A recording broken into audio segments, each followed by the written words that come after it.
যুগান্তকারী ওঠে।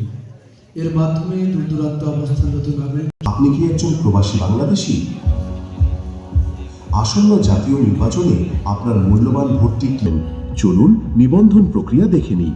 প্রথমে আপনার স্মার্টফোনের প্লে স্টোর বা অ্যাপ স্টোর থেকে পোস্টাল ভোট বিটি ওপেন করে রেজিস্ট্রেশন করুন অপশনে ক্লিক করুন। আপনি যে দেশে অবস্থান করছেন তালিকা থেকে সেই দেশটি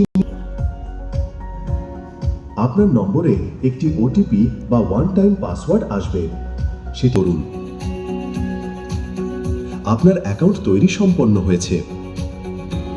আপনার দেওয়া মোবাইল নম্বর ও পাসওয়ার্ড দিয়ে লগ ইন করে এনরোলমেন্ট প্রক্রিয়া শুরু করুন। চিহ্ন দিন। মনে রাখবেন, একাধিক ঘরে চিহ্ন দিলে আপনার ভোটটি হিসেবে জাতীয় নির্বাচনে কিভাবে ভোট দিতে হয় সেটা শেখার জন্য এসেছি। প্রথমে এসে সেখানে আমি বিভিন্ন জায়গায় ভলেন্টিয়াররা ছিলেন আর তারা আমাকে বিভিন্নভাবে তথ্য দিয়ে সাহায্য করছিলেন।